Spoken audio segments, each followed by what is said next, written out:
Bajo la bendición del Padre, del Hijo y del Espíritu Santo. Dice: la tempestad en el mar. Y soplando una brisa del sur, pareciéndoles que ya tenían lo que deseaban, levantaron anclas e iban costeando Creta. Pero no mucho después dio contra la nave un viento huracanado llamado Euroclidón, también llamado viento noroeste. Siendo arrebatada la nave y no pudiendo poner proa al viento, es decir, que no fueron capaces de poder lidiar con la nave, sino que se dejaron llevar por el viento, nos abandonamos en él y nos dejamos llevar. Y habiendo corrido a sotavento, quiere decir que en contra del viento ellos estaban navegando, de una pequeña isla llamada Clauda, con dificultad pudimos recoger el esquife, que era el bote salvavidas. Una vez subido a bordo, usaron de refuerzo para ceñir la nave, y teniendo temor de dar en la Sirte, que era el golfo, arribaron las velas y quedaron a la deriva. Pero siendo combatidos por una furiosa tempestad, al siguiente día empezaron a lijar, es decir, a descargar todo el contenido que tenía la nave. Y al tercer día, con nuestras propias manos, arrojamos los aparadejos de la nave. Y no apareciendo ni sol ni estrellas por muchos días, y acosados por una tempestad no pequeña, ya habíamos perdido toda esperanza de salvarnos. Entonces Pablo, como hacía ya mucho que no comíamos, y puesto en pie en medio de ellos, dijo: habría sido por cierto conveniente, oh varones, haberme oído y no zarpar de Creta, tan solo para recibir este perjuicio y pérdida. Pero ahora os exhorto a tener buen ánimo, pues no habrá ninguna pérdida de vida entre vosotros, sino solamente la nave. Porque esta noche ha estado conmigo el ángel de Dios, de quien soy y a quien sirvo, diciendo: Pablo, no temas, es necesario que compadezcas ante César. He aquí, Dios me ha concedido a todos los que navegan contigo. Por tanto, oh varones, tened buen ánimo, porque yo confío en Dios que será así como ha dicho. Amén. Vamos a dar gracias al Señor por su palabra y que sea Él quien hable en esta mañana. Amén. Padre eterno, Señor, te damos gracias por esta oportunidad. Te pido, Espíritu de Dios, que seas tú hablando a tu iglesia, que yo solamente pueda ser un vaso de barro, Señor, y que sean tus palabras por medio de tu servidora. Declaramos cielos abiertos sobre este lugar y que esa paz, Señor, que sobrepasa todo entendimiento, pueda llenar los corazones y los pensamientos de mis hermanos. Padre, que cada palabra pueda ser penetrante en el corazón de ellos, mi Dios, y pueda servir de esperanza, de ánimo. Padre, reprendemos toda duda, toda confusión, toda desesperación, Dios mío, que en los momentos de crisis siempre quiere agobiar al ser humano. Nosotros tenemos nuestra esperanza puesta en ti, Señor. Que ellos de este lugar puedan salir vencedores, Padre, puedan salir fortalecidos, Señor, en el nombre de Jesús, y que esta leve tribulación momentánea pueda desarrollar en cada uno de ellos un más excelente peso de gloria, Señor. Que cada una de estas palabras ellos puedan ponerlas por práctica, Señor, y puedan hallarse victoriosos en ti. Te damos gloria, honra y alabanza, porque solamente usted se la merece. Amén y amén. Pueden sentarse, amén. El propósito de esta clase es comprender que el tener fe en medio de los momentos difíciles, y que eso nos va a llevar a puerto seguro, ¿amén? Entonces, a pesar de las crisis, nuestra fe en el Señor siempre nos va a llevar a puerto seguro. Ok, vamos a hablar un poco del contexto de lo que estaba pasando en este momento. El libro de los Hechos fue escrito por Lucas, por eso podemos observar que hay muchos términos técnicos. Él en ese momento sirvió como compañero de navegación de Pablo, y él fue el que escribió esa carta, o todo el libro de los Hechos, y relató lo que pasó en el naufragio y en la tempestad. En la clase anterior, Ever hablaba que Pablo había sido en su principio un perseguidor de la iglesia, y luego de su convertimiento en Damasco, él pasó entonces a ser perseguido, y era muy cuestionado por los judíos. En ese momento, él había sido arrestado en una ciudad llamada Cesarea, y estos estaban pidiendo al gobernador de ese momento, llamado Festo, que fuera trasladado hacia Jerusalén, pero el plan que ellos tenían es que en ese traslado ellos querían matar a Pablo.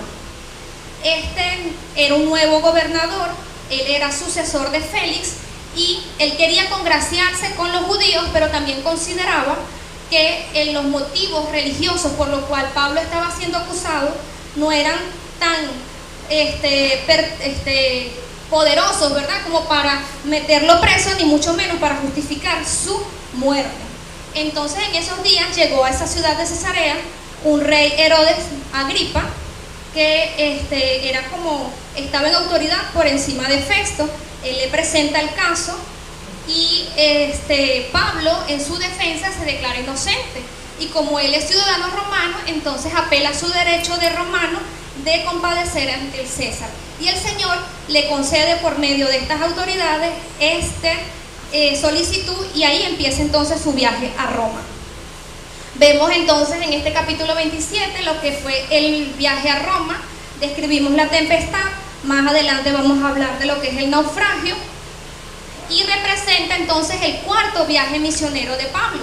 Pablo en este viaje estaba en condición de preso, y también este viaje constituye una respuesta a su oración. Muchas veces Dios responde nuestras oraciones de manera muy diferente a como nosotros esperamos, pero las responde. Entonces él quería viajar a Roma, pero viajó entonces en condición de preso. Okay, esta parte ya la hablamos. Pablo, junto con otros presos que estaban siendo retenidos en Cesarea, fueron trasladados en una nave bajo el mando de un centurión bastante estimado y con autoridad llamado Julio. Dije ya que Pablo era el único de ciudadanía romana. Todos estos presos, dicen los historiadores, que probablemente iban a ser trasladados a Roma para ser ejecutados. Ellos en Roma, no sé si recuerdan que están los coliseos romanos, eran como sitios de espectáculos de las personas pudientes, y aquí eran llevados estos presos para servir como comida de las fieras. Entonces sacaban los leones o las diferentes fieras, colocaban a estas personas presas y tenían que pelear con ellos, y bueno, generalmente siempre ganaba el animal y ellos eran devorados. Entonces todos ellos, al montarse en esa nave, sabían que no tenían ningún tipo de esperanza porque su fin era morir. En esta imagen muestra más o menos lo que fue el recorrido que el apóstol hizo. Él estaba en Cesarea, lo estaban pidiendo que lo llevasen a Jerusalén, y zarparon con una nave que parecía como un bote hasta la ciudad de Mira.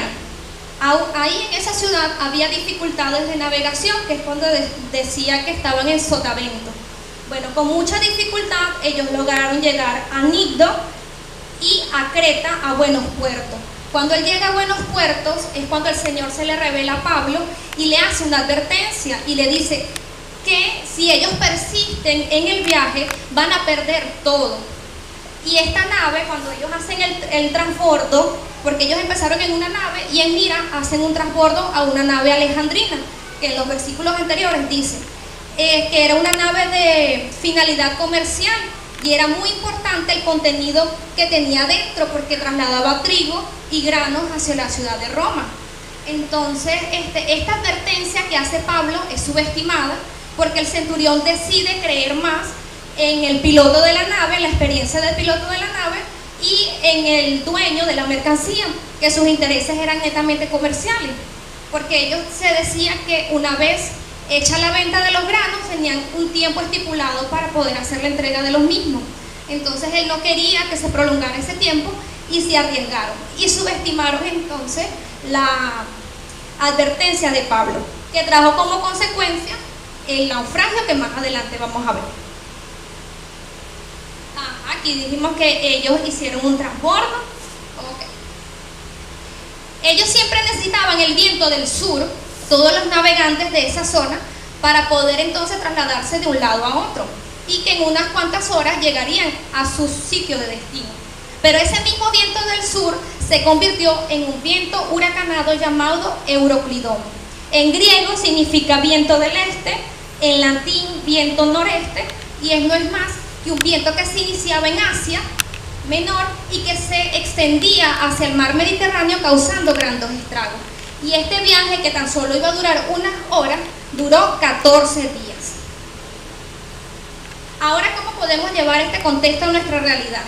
Todo aquel que vive a la luz de la palabra va a tener que vivir tempestades y tormentas de las tinieblas, pero el Señor dice que muchas son las aflicciones que vamos a tener los justos, pero tenemos la confianza que de todas ellas Jehová nos va a librar. Amén. La Biblia muestra que muchos hombres y mujeres de Dios que fueron justos tuvieron que vivir un sinfín de tempestades. El hecho de que seamos cristianos no nos hace exentos a vivir momentos de crisis, pero sí no estamos sujetos a naufragar en ello. Esa es la diferencia de nosotros con las personas que no tienen al Señor. Y no importa que tan grande sea la tormenta, mayor es el que está dentro de nosotros. Amén. Mayor es el que nos escuda y que nos sostiene. Así que cuando nos toque enfrentar una tormenta, debemos de creer y estar persuadidos que somos más que victoriosos en Cristo Jesús. Ok, les dije que tuvieran su Biblia a la mano. Vamos a continuar entonces leyendo en el libro de los Hechos, capítulo 27, pero esta vez los versos 39 y 41, que es el desenlace del naufragio como tal. Cuando lo tengan pueden decir amén.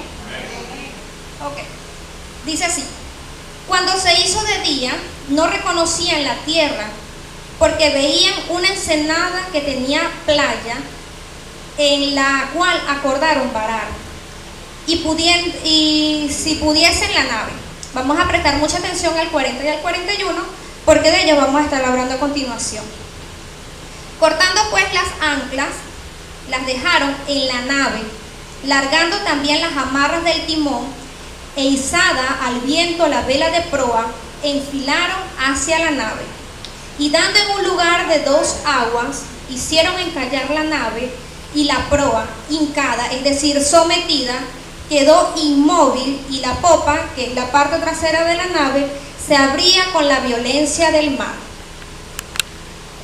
Aquí podemos observar que Pablo estaba bajo la perfecta voluntad del Señor, a pesar de que se encontraba en una condición de preso. Su viaje a Roma constituía una respuesta de parte del Señor a una petición que le estaba haciendo. Estaba siendo guardado por ángeles, él tenía un propósito y el favor de Dios. Incluso el día anterior a este naufragio, el ángel de Jehová se le apareció y le dio una palabra, pero aún así, el día siguiente, él tuvo que enfrentar un Euroclidón, ese viento noroeste, que sopló con gran fuerza y que los hizo naufragar. Cuando Dios permite que nosotros pasemos dificultades y tormentas, debemos estar seguros que a pesar de que nuestra nave se bata, nosotros no vamos a naufragar, sino que nos vamos a mantener a flote. El naufragio descrito en Hechos 27 también podemos observar que fue a consecuencia de malas decisiones. Entonces Pablo dio una advertencia, pero no prestaron atención a las palabras que el Señor había dado. En situaciones, crisis que nosotros vamos a tener que atravesar, es consecuencia de nuestras malas decisiones erróneas, pero que no debemos hacer que cuando estemos en el naufragio debido a nuestras malas decisiones, podemos reivindicarnos y volver a acudir de nuevo al Señor. Y que estas cosas son escritas para que nosotros entonces tengamos pautas espirituales de cómo mantenernos a flote en las diferentes tormentas. Ahora vamos a Marcos, por favor, capítulo 4, versos 35 y 39. Si alguien lo encuentra antes, puede leer. Aquí ya lo conseguí.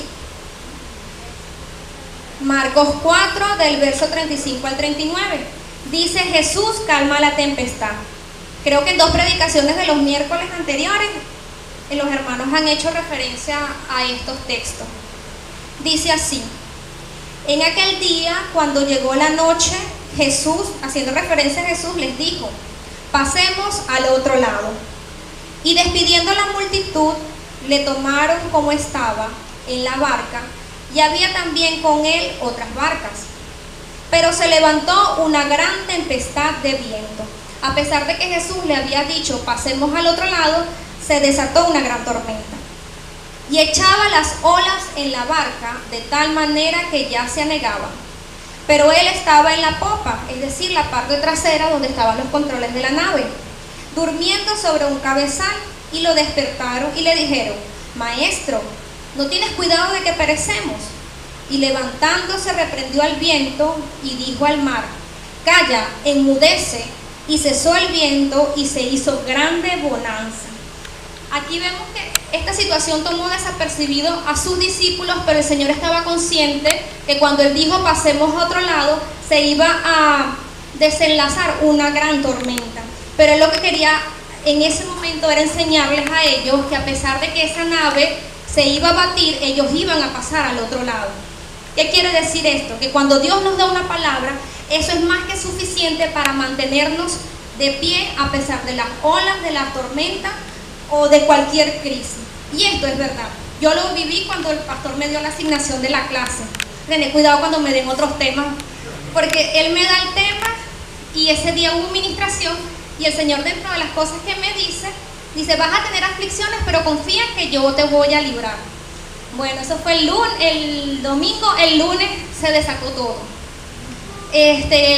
Uno de mis equipos, que son muy indispensables, no quería prender. Y no, tranquilo, ese yo mañana lo unjo con aceite y prende. Bueno, llegó el martes y no quiso prender tampoco. No era porque no tuviera fe, sino que el Señor me quería enseñar algo. Bueno, tengo otro equipo que estaba en reparación, lo mandamos hace un año y tanto y no habían traído la pieza de España, creo que era que lo iban a traer. Bueno, yo decía: bueno, Señor, cada día, tú me dijiste a mí que iba a tener aflicciones, pero que tú me ibas a librar. Yo no sé qué vas a hacer, pero algo vas a solucionar. Cada vez que entraba un paciente, yo: Señor, que no pidan química, una hematología, una orina. Bueno, esos días, gracias al Señor, no llegó nada de que requería de ese equipo. Pero el técnico de mi confianza, yo lo llamo y me dice: mira, tienes que llamar porque a lo mejor los técnicos se fueron del país. Yo: cónchale. Logramos localizar dos, cobraban en dólares. Yo: ay, Señor. Y bueno, cada vez donde yo metía la cabeza me daban un porrazo. Y yo: bueno, tú me dijiste que iba a tener aflicciones. Bueno, el jueves yo no había perdido la calma porque el Señor me había dicho: yo voy a pelear por ti, esto y lo otro, y yo declaraba lo que Él me había dicho ese domingo. Pero el jueves ya yo sentía como que las pilas descargadas. Es normal, somos seres humanos. Y yo no había dejado de ayunar, de orar. Yo estaba en mi misma condición, pero físicamente yo me sentía cansada. Bueno, Mirla me dice: mira, vamos a hacer una reunión para el aniversario de la iglesia y la campaña. Bueno, yo me vine. Dios puso las personas necesarias ese jueves y lo menos que hicimos fue hablar del aniversario y de la campaña. Hablamos de cualquier cantidad de cosas, pero que a medida que íbamos hablando, cada quien iba como renovando su fuerza. Yo llegué con un semblante y salí con otro. Incluso cuando estábamos hablando ahí, era el pastor, la pastora Mari, Alejandro, Mirla y yo. Entonces digo: el Señor, pon el corazón del pastor que ore por nosotros. Y eran como las 9:30 de la noche, desde las 7 de la noche. Entonces él dijo: no, vamos a orar porque hemos estado hablando de muchas cosas, vamos para que el Señor nos proteja. Y cuando el pastor empezó esa oración, es como que me fueran recargado las pilas, y cuando salí de este lugar, el semblante no era el mismo con el que entré. Amén. Entonces, cuando uno atraviesa crisis, también el Señor te pone personas estratégicas a tu lado, sabias, ¿verdad? Porque también uno no puede, en circunstancias adversas, más adelante lo vamos a ver, tienes que relacionarte con personas que te ayuden a levantarte. Amén. Y bueno, y ese viernes ya el Señor dio solución. Ya para el lunes siguiente ya yo tenía todo listo. Digo: ay, tú me querías ir a probar porque el tema mío era serenidad en la crisis. Entonces, bueno, voy a tener cuidado con los otros temas que me vayan a dar, porque entonces comprendí que el Señor a uno lo prueba para que cuando se pare en este lugar, uno con autoridad sepa lo que está viviendo y decirle a los hermanos: mira, sí se puede, porque el Señor sí lo permitió con uno, con ustedes también. En Hechos 27 describe 5 aspectos que el enemigo va a querer hacer, que usted o lo va a incitar a que usted haga para hacerlo naufragar. Y están en los versos 40 y 41. Volvamos otra vez a Hechos. Ya va, aquí está. Ay, se me perdió. Aquí está. Ok. Lo primero que el enemigo va a querer hacer es que cortes tus anclas.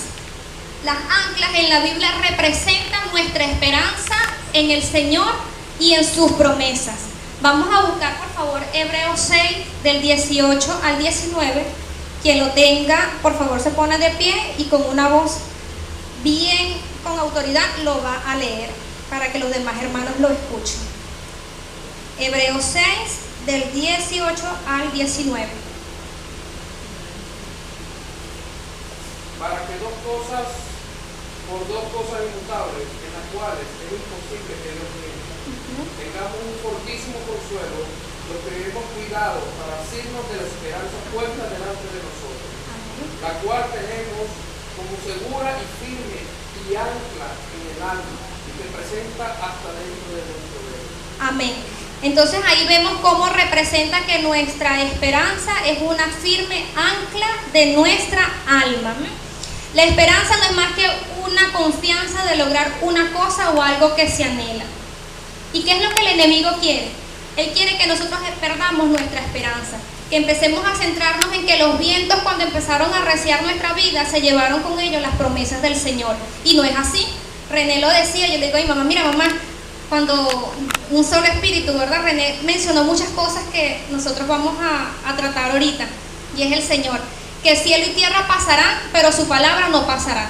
Por mucho que se bate esa nave, por muchos días que llevemos sin luz, por muchas cosas que estemos pasando, la palabra del Señor va a permanecer. Amén. Entonces aférrese a cada una de esas promesas colectivas que el Señor ha dado como nación, y las individuales, que a pesar de que las circunstancias sean totalmente adversas, el Señor va a cumplir lo que prometió, porque ninguna tormenta va a borrar esas promesas que el Señor nos ha dado. Y un ejemplo de ello es Abraham. A mí me gusta mucho este personaje de la Biblia, porque él tuvo que vivir muchas circunstancias para ser llamado el padre de la fe. Eso no fue de un día para otro. Él tuvo que vivir bastantes adversidades para que el Señor en él desarrollara esa fe. Y cuando lo vemos aquí en Romanos 4, del 17 al 21, él dice que él no consideró su cuerpo como ya muerto, o la esterilidad de la matriz de Sara, sino que él sabía que aquel que le había dado esa promesa era poderoso para hacerla una realidad. Él decía que su cuerpo cada vez se envejecía más, pero su esperanza, cuando ya no tenía ninguna, él volvía a recobrarla hasta que el Señor entonces recompensó esa fe, no solamente dándole a Isaac, sino haciéndolo para nosotros muchos siglos después, ese ejemplo como padre de la fe. Y también lo bendijo con todas, él dice que todas las estrellas de la tierra, o sea, cuando él mirara al cielo y viera las estrellas, eso iba a representar su descendencia. Y nosotros entonces hoy en día formamos parte de esa descendencia de Abraham. Esperanza contra esperanza, sí, porque cuando sus esperanzas ya eran nulas, él volvió otra vez a reanudarla. Nuestra confianza, entonces, lo que nos va a mantener en balance en medio de esas olas. Y creer que Dios cumplirá es lo que nos da esa energía para seguir avanzando. No se fije en las circunstancias, sino fíjese en las promesas para que le dé ese impulso para seguir adelante. Entonces, por eso el enemigo querrá cortar tus amarras, tus anclas, y sabrá utilizar a las personas apropiadas. No sé cuántos recuerdan el caso de Job y de los 3 amigos que él tenía. En vez de él, esos 3 amigos, alentarlos, lo que hacían era desmoralizarlo. Mira, tú pecaste, tú hiciste esto. Bueno, en circunstancias en las cuales estemos en crisis, el enemigo sabrá también a quién utilizar para cortarnos nuestra esperanza. Por eso les decía que en momentos de adversidad tenga discernimiento y sepa a quién decirle las cosas. Porque él no te va a permitir, si te lo dice una persona X, tú simplemente vas a hacer que eso resbale. Pero si te lo dice alguien que es emocionalmente importante para ti, él sabe que eso te va a marcar.